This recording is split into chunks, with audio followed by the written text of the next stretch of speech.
Okay, muli ay bumabati ako ng isang maligayang 45 taon. Happy anniversary at isang kagalahan na kasama natin kahapon yung founder ng iglesia na ito, si Pastor Brian Ellis. Kita natin siya sa kanyang katandaan, subalit ginamit siyang instrumento ng ating Panginoon upang maitatag ang iglesia na ito at kung paano kayo ay merong kaginhawaan na nakaupo dyan at may building na ganito samantalang maraming iglesia ang wala. Ay dahil sa biyaya ng Panginoon sa ating minamahal na Pastor Brian and Ate Nessie, hindi sila tumigil doon sa pagpapahayag sa maraming mga kapatid sa ibang bansa sa gawaing itinatag ng Panginoon dito. At tayong lahat ay mga benepisyaryo dito. At inaasahan sa atin na tayo ay magpapatuloy kung paano siya may katapatan sa gitna ng anumang pagsubok na kanyang hinarap. Ay nawa tayo ay maging mabuting mga benepisyaryo ng tumanggap ng biyaya. So may kasiyahan tayo sa ating anibersaryo. May lechon, maraming pagkain at magandang pakikisama. Pero gusto kong paalalahanin sa inyo mga kapatid kay Kristo at mga membro ng Cubao Reformed Baptist Church at sa lahat na tayo ay nasa gitna ng gera.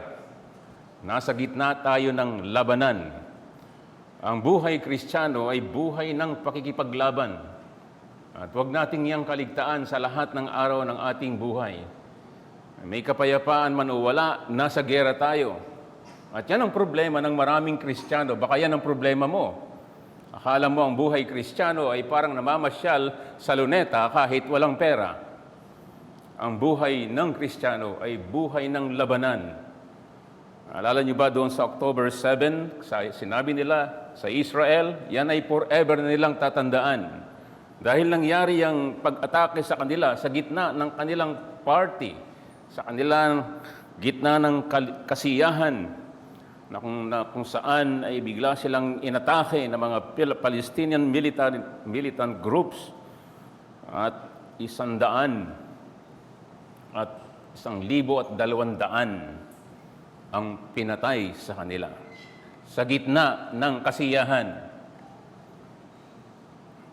At yan ang katotohanan sa espiritual na buhay. Alam ito ni Pablo kahit siya nakabilanggo dito sa aklat na binasa natin, sa aklat ng Efeso, alam niya ito. Kaya sumulat sa mga kapatid sa kabila ng mga espiritual na pagpapala na sa inyo na, anak ng kayo ng Diyos. Dati kayong sa kadiliman, but ngayon ay nasa kaliwanagan. At ang lahat ng spiritual na benefits ay hindi na kayang kunin sa inyo ng diablong si Satanas. Sa makatuwid, nag-i-enjoy na ang mga mananampalataya sa lahat ng pagpapalang dahil sa paghihirap ni Kristo. Pero wala pa tayo sa langit. Tayo ay nasa gitna ng pakikipaglaban. So may mga authors dito sa aklat na ito na sinamarize nila ang aklat ng Efeso. Number 1, sit. In Ephesians 2, verse 6, makikita niyo yan, yung unang bahagi. And then walk, beginning verse 4 ng chapter 4. And then in chapter 6, stand. So yun yung summary ng aklat ng Efeso. At gusto kong sabihin sa inyo, ito yung paboritong aklat ni Pastor Brian Ellis, na founder ng iglesia na ito. Itong aklat ng Ephesians. Hindi ko yan malilimutan sa aming pagkasama bilang mga pastor. Ang aklat na ito ay pwedeng isummarize sa sit, walk, stand. So yung summary ng buhay ng isang mananampalataya. At yan ang nalilimutan ng maraming Kristiyano, maging ang mga Reformed Baptist, ang dami ng katotohanan na ipinasok sa kanilang kaisipan. And yan when it turns, so day by day na pamumuhay, parang hindi nila naintindihan, parang hindi mo naintindihan na ikaw ay nasa gera, na nasa labanan. And so, gamitin nawa ng Panginoon ang araw na ito ang unang araw uli natin. So, 45th year. So, Lord willing, mas marami pang taon. Ito yung unang araw uli natin sa panibagong taon. Kumbaga sa birthday. Para yanagin tayo, yanagin ka. Wala ka sa parke, nasa labanan tayo. Nakita niyo ba mga Israelita, yung mga babae, kahit ang ganda ng damit nila, nakasuot sa kanila Armalite. Imagine mo, makipag-date ka, may Armalite. Huwag kang paloko-loko, talagang. The point is, dahil alam nila, kahit na mukhang peacetime, still wartime. And yun ang reality ng Christian life. And so gusto ko na tingnan natin sa buwan na ito, ang aklat na ito sa huli, Ephesians 6, verse 10 to 20 na binasa sa atin. But today, basahin lang natin ang Ephesians chapter 6, verse 10 to 13 uli. Pagkatapos na sinabi sa atin dito yung keyword, beginning verse 4, na kayo ay lumakad. Walk in humility. Lumakad kayo ng ayon sa pagkatawag sa inyo. Nasa kadiliman kayo, tinawag kayo ng Diyos ng kaliwanagan. Kaya magpakumbaba kayo sa isa't isa. Chapter 4, verse 1 and following. Iisang Panginoon, iisang Diyos ang tumawag sa inyo. Walk in humility. Wala ka naman talagang ipagmamalaki. Anumang bagay na meron ka kahit sa mga espiritual na paglilingkod, lahat ito'y galing sa Kanya. We are nothing. And so therefore, if we have now everything because of Christ, then walk according, ayon, sa tumawag sa iyo na banal. And then, makikita natin dito na kayo'y lumakad, hindi na mga mangmang, kundi na may karunungan. Lumakad kayo sa liwanag, hindi sa dilim. Ganun, doon kayo galing. Lumakad kayo sa chapter 5, verse 1, bilang mga anak ng Diyos ng pag-ibig. Ibig sabihin, tayo ay umiibig. Ang opposite nito ay puno ng kapuutan. In chapter 4:31, paninirang puri. Alisin niyo yun. Palitan ninyo. Lahat ng kasamaan, alisin ninyo. Paano ang Diyos ay mahabagin sa inyo, magpatawad kayo sa isa't isa sa gaya ng pagpapatawad sa inyo ni Kristo, and then immediately, kaya kayo'y lumakad bilang mga anak na minamahal, kagaya ng Panginoong Yesus sa kanyang pagpapakababa. And then lumakad kayo hindi sa kadiliman, kundi sa liwanag. Lumakad kayo hindi mga mangmang, kundi marunong sa harapan ng Diyos, hindi marunong sa iyong sariling paningin, kundi sa harapan ng Panginoon. And then lumakad kayo, isa sa keyword dito, na puspos ng Espiritu Santo ng Diyos. Sapagkat ang Espiritu ang tatak niya na tayo genuine na mga anak ng Diyos. At sabihin ko sa inyo mga bata, kabataan, kapag hindi kayo na kay Kristo, wala kayong tatak ng Espiritu Santo. Pero nandito kayo palagi dahil gusto talaga ng Panginoon na kayo tatakan. Ibig sabihin, maligtas kayo sa apoy ng impyerno at mapabilang kayo sa pamilya ng Diyos. Anong tatak ng Espiritu Santo? Sa anumang larangan sa pag-aasawa. Yan ang sinabi sa Ephesians chapter 5, verse 21 and following. Yung relasyon na mag-asawa. Kagaya ng relasyon ng Panginoon sa kanyang minamahal na iglesia. May order ang tahanan. And then, may kaayusan din ang relasyon ng mga anak sa magulang. And then, may kaayusan ang relasyon ng mga trabahador, ng amo sa kanyang mga manggagawa. And take note na andito ang labanan. Hindi doon sa mga mapantasyang labanan na kaya ng Star Wars. Ito ang labanan. Natutukuyin dito sa teksto natin, Ephesians 6 and verse 10, sa kahuli-hulihan, patuloy kayong magpalakas sa Panginoon at sa kapangyarihan ng kanyang lakas. isuot ninyo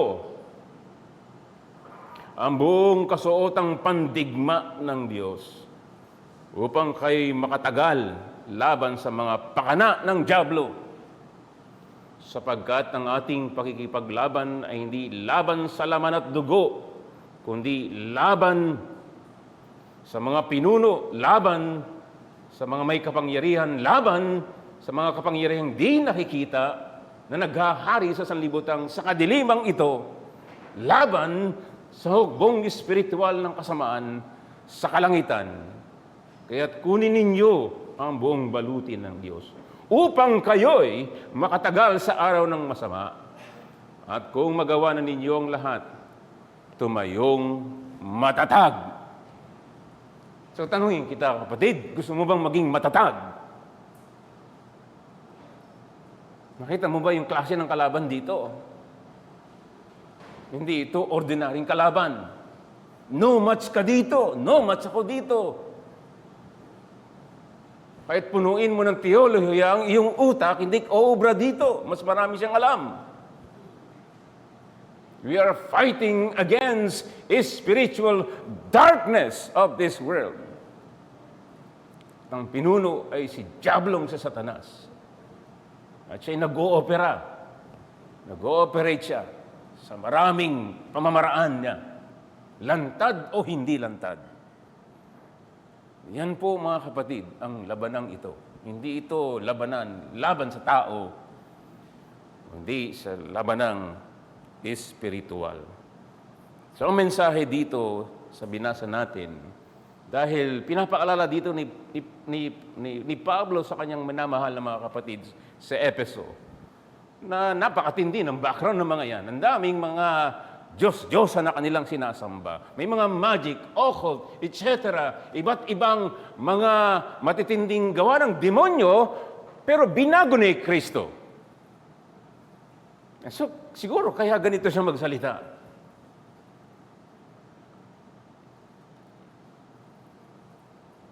Pero maraming pakana ang diablo, minsan hindi halata. Kaya niya nga mag-transform into an angel of light. Pwede siyang maging magalang at mabait na tagapangaral, counselor, worker, whatever ministry. But influenced by the evil one. The message is this: ang buhay ng Kristiyano sa simula hanggang sa katapusan ay nasa labanan na espiritual. At ang kalaban at pinakapinuno ay ang diablong si Satanas na masama at makapangyarihan. Siya ay supernatural. Subalit kay Kristo na mas makapangyarihan at may sandatang espiritual ay may tiyak na katatagan at katagumpayan. So in Christ, there is victory. There is stability. At hindi mo yan matatagpuan kahit saan. Kaya ito, mga kapatid, kay Kristo, ay mensahe sa ating lahat bilang mga membro ng iglesyang ito na itinatag. Lalo na kayo na mga bago dito naging membro, alalahanin ninyo ang matagal na panahon na yung teolohiya dito na itinuro ay hindi lang para sa ulo. Ito ay para sa araw-araw na pamumuhay ng pakikipaglaban upang tayo ay makatindig. Dahil matinding labanan ito. No match kahit sino unless na tayo ay kay Kristo. In Christ alone. Binibigyan din tayo dito ng kagalakan, mga kapatid, na tayo ay nasa panig ng matagumpay nating Panginoon. So, hindi lang tayo binibigyan dito ng mga paalala, matindi itong labanan. No match ka dito. Hindi. Binibigyan tayo dito ng positibo, ng tamang pananaw, nung reality talaga. Reality na we are now in Jesus Christ, the most powerful. No one can match Him. At siya nangako, no one can snatch in my hands, in my Father's hand. Yan ang ating Panginoon. Kaya maganda na reviewin natin itong paksa na ito. Dalawang bagay gusto kong tingnan lang. Number one, magpalakas sa Panginoon at sa Kanyang kapangyarihan sa verse 10. It's very simple. Magpalakas ka. Alam mo, ang kalagayan mo ngayon, hindi ka pwedeng magbalat kayo. Pwedeng gawin mo yon sa panlabas, parang ikay tatawa-tawa lang, ngiti-ngiti lang. Pero sa kaloob-looban mo, na alam niya kung ikay nanghihina. At bibigay na. Dahil sa anumang pinahintulot niya sa kanyang providensya. And then secondly, tingnan natin sa verse 11 to 13, at itutuloy natin ito sa susunod. Magtiwala sa Panginoon at sa kanyang paraan ng biyaya. Hindi siya nagbabago ng paraan upang magtagumpay sa labanang ito.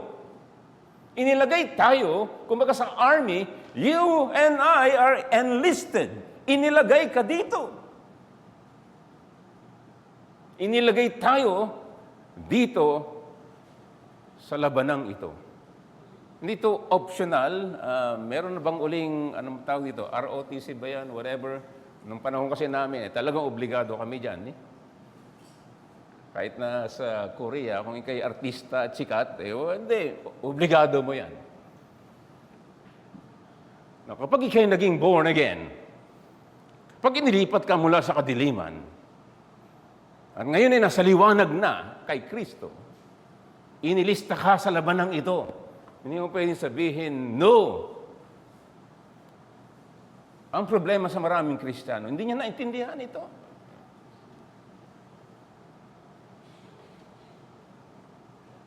Para lang siyang nasa SM na happy to serve. Magiging happy ka talaga kung naintindihan mo. At ika'y nakikipaglaban ayon sa pamantayan ng espiritual na labanan. So itong una, mga kapatid, kay Kristo. It's very simple, straightforward.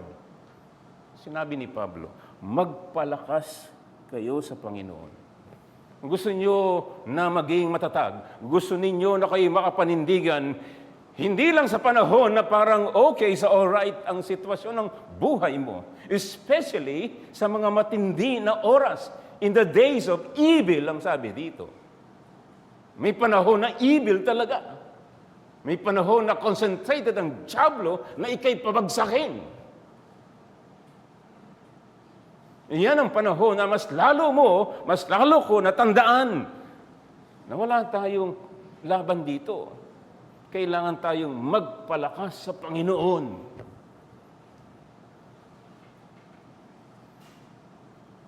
Tanungin kita, meron ka bang dala-dala ngayon?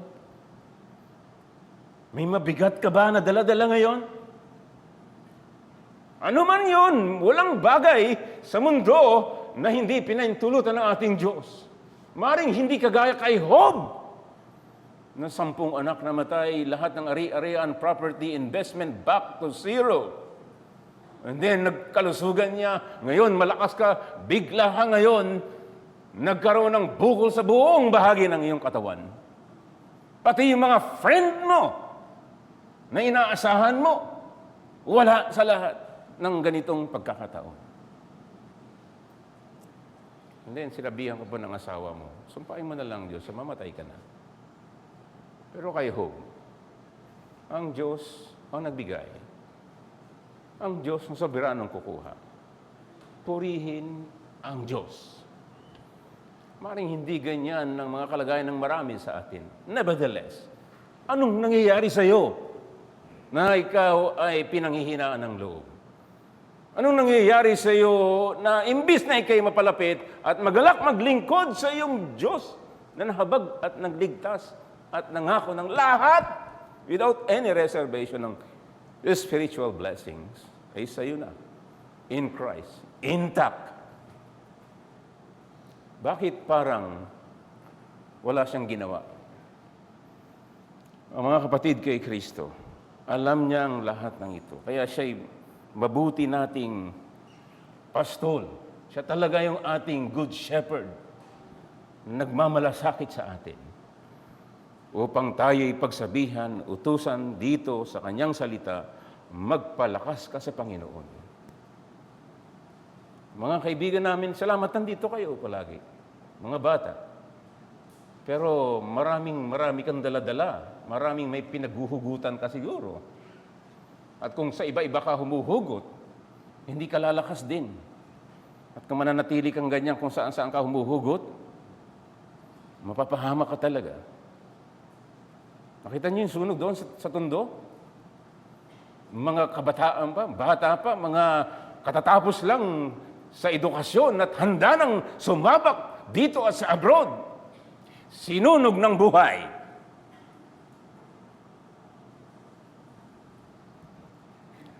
So kung wala kang paghuhugutan na matibay talaga, kaya kayo din kinakausap ng Panginoon dito. Magpalakas kayo sa Panginoon. Hindi sa iyong edukasyon, hindi sa iyong magulang, hindi sa iyong property kung ano man, hindi sa bangko mo kung magkano man, hindi sa iyong friends kung marami man o wala. Ang Panginoon. So dahil ito ang spiritual na labanan. At itong sinasabi ni Pablo sa mga tao na pinagpakitaan ng pag-ibig ng Diyos, pinatawad, niligtas, kahit na mula pa sa walang hanggang, pinili sila ng Diyos kahit hindi sila mabuti. At kinakailangan niya bang isakripisyo ang kanyang kaisa-isang anak upang malinis, maligtas, may tuwid at madala sa langit na banal, kasama ng banal na Diyos. So yan ang realidad. Na sa kabila ng lahat ng blessing, may kaaway. So yan ay dapat nating alalahanin mga kapatid kay Kristo. Magpalakas sa Panginoon. Bakit ka magpapalakas? Dahil may labanan. May gera. Laban sa liwanag at dilim. Laban kay Kristo at ang dyablo. At hindi niya ako tatantanan 24 oras. Hanggang di tayo manghihina ng loob at gawin ang nararapat at nakapagbibigay lugod sa ating Diyos no matter what.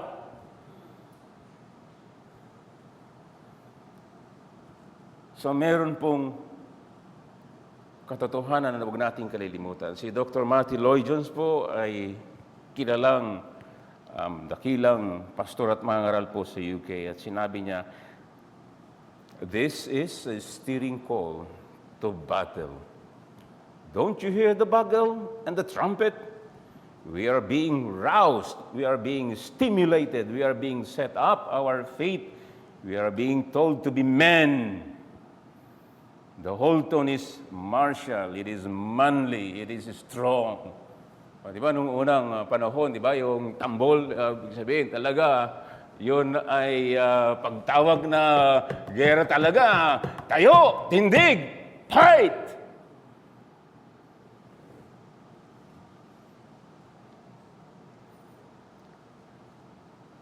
Ayan, dahil sa maraming mga pagtuturo nga ngayon, ang buhay Kristiyanong masayang tunay, na parang nanalo na ang Panginoon dito, so wala nang labanan. Ayan ang problema, mga kapatid, kay Kristo. Meron po, whether you like it or not, hindi mo pa itatanggi na meron tayong labanan na dapat po nating harapin. Ito yung pandarayang nangyari bago mag-World War II. In 1930, yung British government, siyempre, si Hitler, di ba? So, yung sakupin ng buong Europe. So, yung British government, they tried to do their best para hindi talaga lumawak ang gera at sakupin sila. And so, to avoid conflict, it stood back. Adolf Hitler invaded one country upon another. So, yung prime minister noon ay si Chamberlain. At nung bumalik siya sa kanyang bansa, siya ay medyo nagyabang. Nasabi niya, na-solve natin ang problema, ang disputes, by discussion instead of by force of arms. May peace.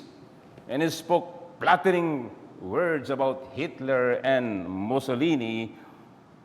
And after the Munich Agreement giving Czechoslovakia to Hitler, Chamberlain said, I believe it is peace for our time.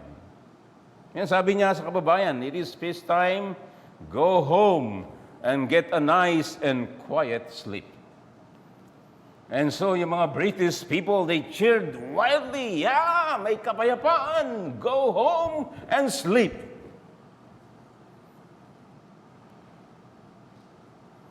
Pero walang kapayapaan, kundi sa abag ng Panginoon. Sila din ay na-conquer ni Hitler. Maraming namatay. Millions. Peace? No peace. Dahil panahon ng labanan. Kaiba naman ito sa panahon ng gera, itong si Winston Churchill. Ibang panawagan ng tawag niya ngayon dahil nasa labanan na talaga sila. Ang sabi niya, it is to wage war by sea, land and air, with all our might, with all the strength that God can give us to wage war against a monstrous tyranny never surpassed in the darkness, lamentable catalog of human crime. That is our policy. We shall fight on the beaches. We shall fight on the landing grounds. We shall fight in the fields and in the street. We shall fight in the hills. We shall never surrender. Talagang nag-rise ang mga Englishman and fight Hitler. The good fight. My point is, mga kapatid, kay Kristo, bilang Kristiyano, ikaw ako ay nasa labanan. Enlisted to war. Excuse me. Water.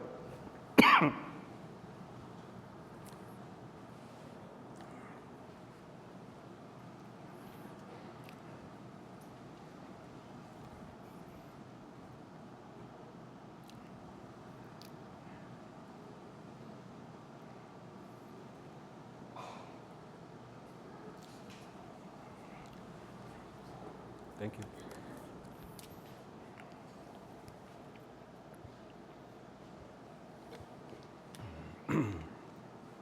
Number 2, dito sa point number 1, itong labanan na ito, hindi nga ito yung mga iniisip ng marami na klase ng labanan. Ito ay labanan sa araw-araw, sa ordinaryong buhay.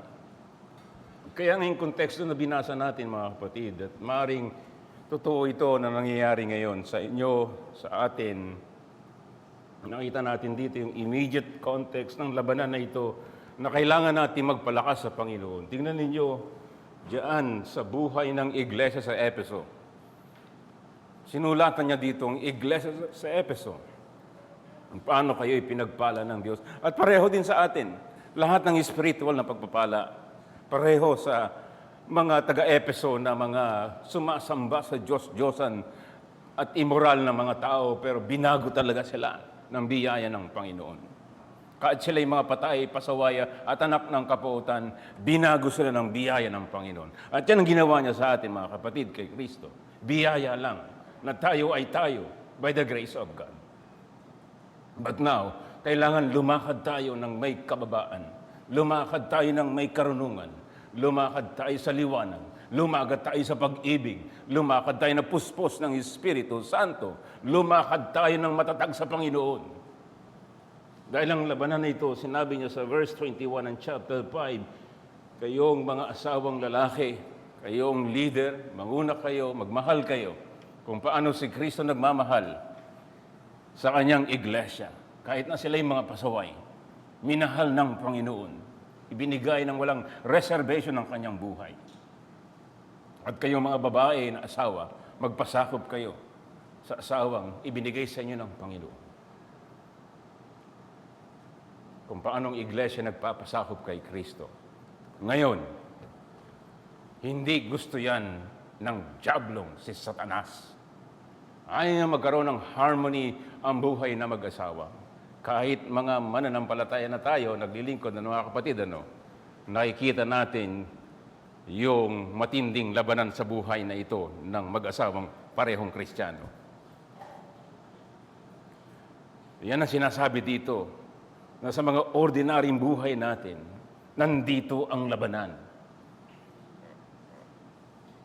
Kaya nga malungkot, di ba, kahit na sa ibang bansa, sinasabi nila more than 50% at mas marami pang Kristiyano ang naghiwalay. Hindi ko alam kung gaano ka-accurate yun, pero nangyayari na napakarami noon. Parehong tinubos, parehong niligtas, parehong may espiritual na pagpapala. Bakit nagkaganyan? Dahil matindi ang kaaway dito, ang diablong si Satanas, ang kampon ng kadiliman. Sa atin mga kapatid, kay Kristo maawa-nawa ang Panginoon sa atin mga mag-asawang Kristiyano dito na miyembro ng Cubao Reformed Baptist Church. Alalahanin mo na nasa labanan tayo. Wala tayo sa cloud nine. Minsan, meron. Pero matindi sa araw-araw na labanan. Mga mag-asawang lalaki at babae, kailangan nating magpalakas sa Panginoon. Huwag kang umasa sa iyong experience, huwag kang umasa sa iyong galing, huwag kang umasa. May mga practical itong dulot, subalit hindi ka lalakas dyan talaga. Lalakas tayo sa Panginoong Hesukristo na namatay upang labanan ng diablong sa Satanas at tagtagumpay sa krus. At siya'y buhay magpakailanman. At sinabi niya, siya ang Emmanuel, God is with us. Siya nagsabi, Matthew 28:20, I will never, ever leave you. Hebrews 13, verse 5. Sa mga mag-asawang lalaki at babae, magpalakas tayo sa Panginoon upang tayo mga lalaki at babae ng iglesia na ito na maging daluyan ng pagpapala dito sa mga gustong mag-asawa o baka gusto pero baka hindi gustong ibigay ng Panginoon, at least sila ay makakita. Ang mga hindi perpekto, subalit sa biyaya ng Panginoon, nagpapalakas. Hindi sa mga bagay sa labas kay Kristo, kundi sa Panginoon. Dumalago sa Panginoon, sa pagmamahal sa Panginoon, sa pagsamba sa Panginoon, sa pagtitiwala kahit hindi niya maintindihan bakit nangyayari ito. Bakit? May mga pangyayari bang hindi pinahintulutan ng Diyos, maliit o malaki? Hindi ba sinabi niya, ang bilang ng inyong mga buhok, yung mga nalaglag, alam niya yon. In other words, kahit kalit-lit ang detalye, alam ng Panginoon.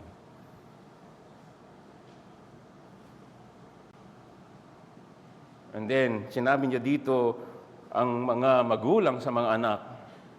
Mga anak, mababait ba kayo? Masayang-masaya ba talagang nanay at tatay ninyo sa buhay ninyo bilang mga anak? Ano bang nangyayari sa inyong buhay ngayon, mga anak? Anong tensyon na nangyayari sa pagitan ng magulang na nagmamahal at nagsisikap upang ikaw ay mabigyan ng buhay, sana na ikay masaya at ligtas sa kasamaan. Sa kabila nito, andito ang tensyon.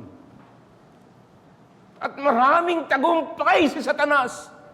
Maraming mag-asawa, naglaban, naghiwalay, at namumuhay na walang kagalakan sa isa't isa. Maraming mga magulang sa kanilang anak. Nakikita mo ba ang kamay ng diablong si Satanas? Naniniwala ka bang may Satanas? Ito ang salita ng Diyos, meron.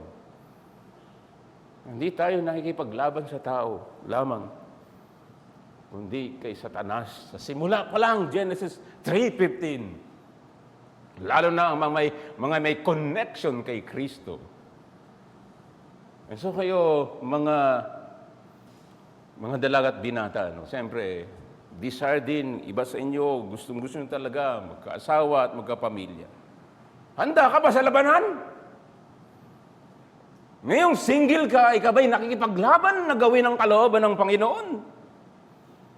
Ikaw ba'y nagpapatibay, nagpapalakas sa Panginoong Hesukristo na nahabag sa iyo, na dapat sa iyo ay sumisigaw na sa hirap sa apoy? Dapat ikaw kahit single ay maligaya ka kay Kristo. At ang pagpapatibay mo sa anumang nararanasan mo ngayon, kahit hindi mo maintindihan, magpalakas ka sa Panginoon, kapatid. At hindi ka niya ililigaw. Maring magawa mo nakalulugod sa kanyang harapan at di ka magkasala. Hindi nakita natin dito, mga amo at sa mga anak, ay sa mga manggagawa. Talaga ito'y constant tension, hindi lang sa mga secular na mga employers and workers. And even sa mga mananampalatayang manggagawa at mga amo na manggagawa. Hindi natutulog si Satanas. Hindi siya tumitigil ng mga schemes sa mga pamaraan, modernong teknik, lantad o hindi lantad, upang sirain ang samaan at ang testimonya ng Panginoong Hesukristo sa buhay ng manggagawa at buhay ng mga tumatayong bilang mga employer. May ministeryo tayo dito, mayroon tayong Christian Compassion Ministry. Hindi tatantanan ng Panginoon ang ministeryong yan. At ang tanging paraan lamang upang kayo mapanatiling matatag, mga kapatid, kay Kristo na nagpapagal dyan dahil mahal niyo ang Panginoon, di ba? Kaya kayo nandyan, di ba? At dahil mahal niyo ang Panginoon, gusto niyo maglingkod sa Panginoon. Naintindihan niyo ba na sa labanan kayo? Na espiritual. Sa lahat ng mga nasa ministry dito sa atin, purihin ng Diyos, maraming pinagkatiwala sa atin dito. Yung ibang iglesia, wala halos eh. Pero tayo mga kapatid, ang daming opportunity na nakakapaglingkod tayo na ipapahayag ang salita ng Diyos, maging sa street people, maging sa mga kapuspalad na mga tao, maging nandun sa prison. Meron tayong akademya, meron tayong CCM, meron mga outreach tayo. Hindi tayo tatantanan sa lahat ng ginagawa natin dahil ang lahat nito ay may connection kay Kristo at ito'y para kay Kristo, para sa kaluwalhatian lang ni Kristo. Hindi nga ikaw tatantanan. At sa paggawa mo na magawain ito para sa Kanya. Ang tanong ko sa iyo, mga kapatid, ikaw ba ay nagpapalakas sa Kanya? Kung hindi, maaaring naglilingkod ka pa rin, pero ikaw ay miserable. At maaaring gamitin mo ang paraan sa pagresolba sa anumang iyong kinalalagyan na hindi nakalulugod sa Kanyang pangalan. Remember what is the chief end of you? Of us? To glorify God and enjoy Him. Nag-i-enjoy ka ba sa iyong ginagawa o nag-i-enjoy ka ba talaga sa Panginoon? And that's a very searching question sa atin. Ayaw kasi yan ni Satanas. And so therefore, mga kapatid, itong gera na ito ay maaari lang nating mapagtagumpayan. And sabi dito, magpalakas kayo sa Panginoon at sa kapangyarihan ng Kanyang lakas. Yun lamang. Sa Kanya tayo magpalakas. Be strong in the Lord and in the power of His might.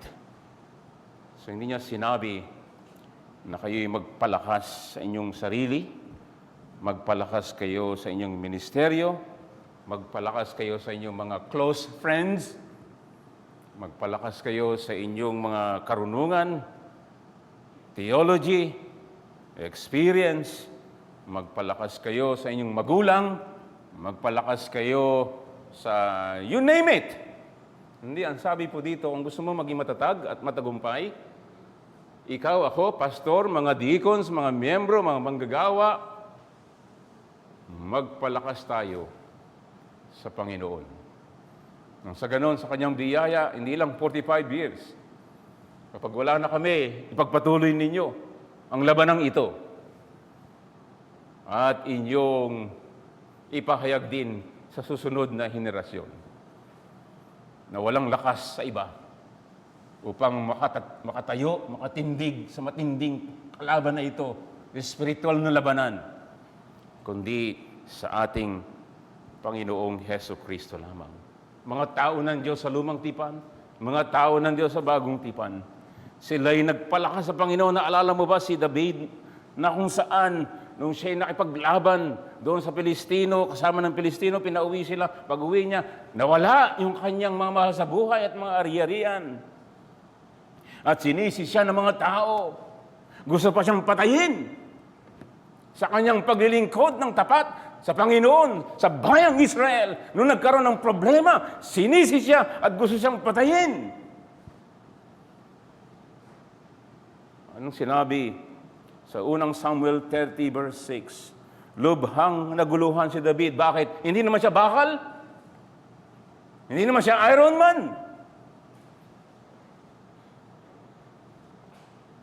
The best of men are men at best.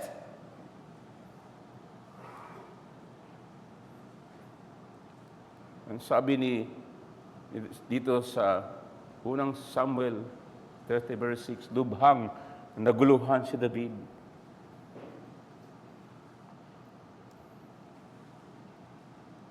Iisip niyo ba yan sa inyong mga pastor? Iniisip niyo ba yan, mga kapatid? Sapagkat pinag-usapan ng mga tao na batuhin siya. At ang buong bayan ay masama ang kalooban. Dahil sa kanya-kanyang mga anak na lalaki at babae. Tingnan ninyo yung kasunod dyan. Pinalakas ni David ang kanyang sarili sa kanyang Diyos. Panalangin niyo yan sa inyong mga pastor, mga leader ninyo. Sa kabila ng marami natin mga kinaharap, na i-preserve tayo sa jablong si Satanas. At tayo'y magpalakas sa Panginoon. Panalangin ninyo ang inyong mga leader, magpalakas sa Panginoon. Panalangin natin sa inyong mga sarili, magpalakas kayo sa Panginoon. Panginoong Hesukristo, tunay na Diyos, tunay na tao, namatay sa krus, ikatatlong araw, nabuhay muli, at buhay magpakailanman, hari ng mga hari, Panginoon ng mga Panginoon, at babalik, hahati niyang lahat ng tao sa kaliwa, mga kambing, at sasabihin niya, lumayo kayo, hindi ko kayo kilala, at sa kanan, welcome, na nakikinig sa akin at sumusunod. Meron kayong buhay na walang hanggang. May inihanda akong lugar para sa inyo. At sasama ka sa akin, kayo, kagaya nung namatay doon sa krus, na masamang tao, pero sinabi ng Panginoon ngayon din. Kahit siya'y masamang tao, subalit siya'y sumampalataya sa Panginoon, at nagtiwala sa Panginoon. Ang sabi ng Panginoon, ngayon din, isasama kita sa paraiso. Hindi ba yan pampalakas sa loob? Mga bata, mga kabataan, alam mo naman sarili mo eh. Kayang kang patawarin ng Panginoon. Kaya kang linisin ng Panginoon. Walang sino man na hindi niya kayang patawarin at linisin. Maliban na siya tanggihan mo talaga. Wala ka ng pag-asa dyan. The point is, ito ang tao noon ng Diyos na dumating sa sobrang atake ng diablong si Satanas. Pero nagpalakas siya sa Panginoon. At yan ang gawin natin na tayo, kagaya sa awit 37, huwag kayong mabalisa dahil sa masama, huwag kayong manghanagili sa mga masamaang gawa sapagkat gaya ng damo, sila'y dagling maglalaho at gaya ng luntiang halaman, sila'y matutuyo. Magtiwala ka sa Panginoon at gumawa ng kabutihan upang ikaw ay makapanirahan sa lupain at magtamasa ng katiwasayan. Sa Panginoon ika'y magpaligaya at ang nasa ng iyong puso sa iyo'y ibibigay. Ipagkatiwala mo sa iyong lakad sa Panginoon, magtiwala ka sa Kanya at siya'y gagawa. Ang iyong pagiging walang sala ay pakikinangin niya ng gaya ng liwanag. At ang iyong pagiging matuwid na gaya ng katanghaliang tapat. Ikaw ay manahimik sa Panginoon at magtiyaga kang maghintay sa Kanya. Huwag kang mabalisa na gumiginhawa sa lakad niya. Dahil ang taong nagsasagawa ng masama ang pakana, iwasan mo ang pagkagalit at ang puot ay iyong talikdan. Huwag kang maghimutok. Ito'y maghahatid lamang sa kasamaan, sapagkat ang masama ay tatanggalin Ngunit ang naghihintay sa Panginoon ay magmamana ng lupain. And so therefore, paano tayo magpalakas sa Panginoon, kapatid? Kailangan natin higit pa na hangarin na makilala ang Panginoon natin sa Biblia, sa salita ng Diyos. At sa pakikisama, koinonia. Ang koinonia, hindi lang over the coffee, di ba? Tinuruan tayo kahapon ng ating koinonia, fellowship ay kay Kristo. At yung tawag niya sa atin na kayo ay gumawa upang ang mga tao ay maging alagad ko. Yan ang ating fellowship. At fellowship din kung may paghihirap ang ating mga kapatid tayo na ikiramay. Dito natin nakikilala ang ating dakilang Panginoon. So desire more. If you want to be strong in the Lord and in the power of His might, then you desire more. Parang pagkain, di ba? Pag minsan, nasa handaan talaga, nakita natin, dami, masarap na pagkain.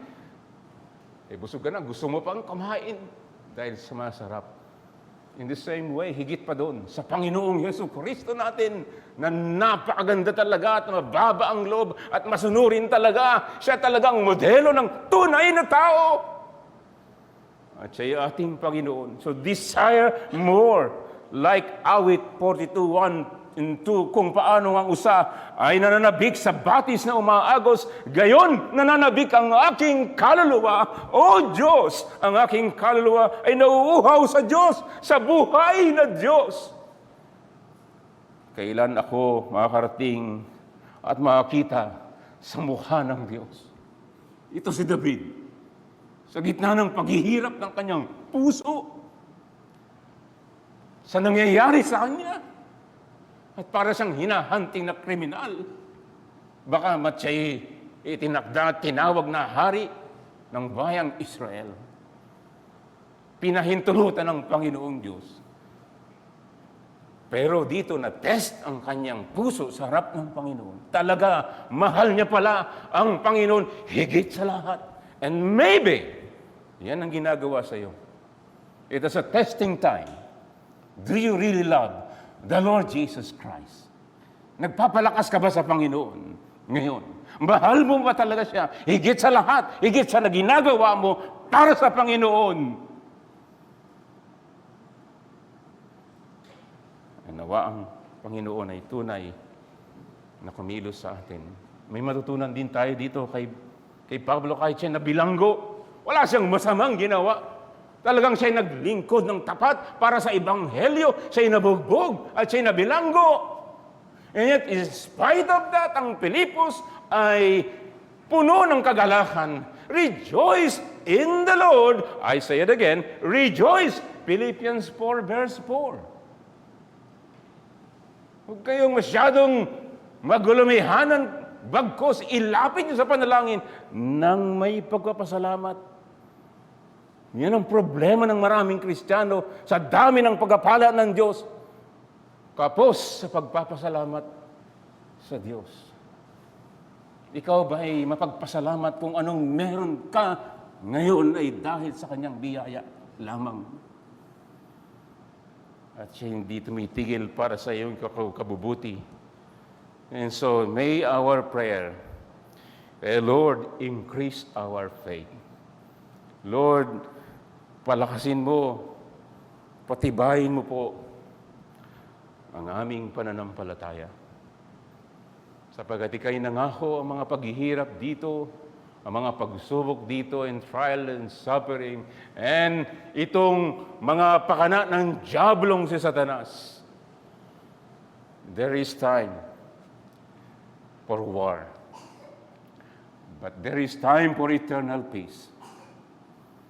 Eternal peace. Libre na sa Revelation 21, wala nang pagluha, papahirin ng ating Panginoong Diyos ang lahat ng luha sa ating mga mata dahil sa atake ng diablong si Satanas. Meantime, magpalakas tayo mga kapatid dahil may reward. May naghihintay sa atin. Hindi na tayo kayang atakehin ni Satanas doon. Kahapon ay magtatapos na ako at Napaluha din ako dito kay Kaloy na nanalo ng gold. Talagang siya'y, imagine mo, natalo niya yung Amerika, British, Israel, Ukraine. #1 tayo! Kaya talagang napahagulhol din siya sa ano. Ako din naman ay napayak din sa kanya. Nanood lang ako pero nahawa siguro ako sa kanya sa pag-iya sa katulwaan. Dahil sa kanyang pakikipaglaban upang manalo. Yun ang goal niya talaga sa labanang ito ng Olympic Games 2024 to win, to fight and to win. At nung nanalo siya, talagang napaiyak siya. At napaiyak din ako sa panood. Ang di ko lang magaya, yung kagatin yung ginto. Bakit nga ba kinahagat? Di ko alam Ang punto ko dito, mga kapatid, may naghihintay tayo, hindi lang ginto. Higit pa doon, naghihintay sa atin kapag tayo ay naging matatag sa Panginoon. Kapag tayo nagtiwala sa Kanya, nagpalakas tayo sa Kanya, at ang pangako niya, lalakas tayo. Yan ang Kanyang pangako. Huwag tayong magpalakas sa ibang bagay. Hindi sa mabuting gawa. Hindi sa iyong pagpapakabanal. Hindi sa iyong paglilingkod. Hindi sa iyong pastor. Hindi sa iyong kaibigan. Hindi sa iyong karir. Sa Panginoon, be strong in the Lord and in the power of His might. At mga kapatid, mga kaibigan namin, namamanhikan kami dito, nakikiusap kami sa iyo. Alam ng Panginoon ng paghihirap ng puso mo. Kailangan mo talaga magpalakas sa Panginoon. Amen. Lord, pagpalain mo ang iyong salita para ito sa iyong kapurihan lamang sa pangalan ng Panginoong Yesus. Amen.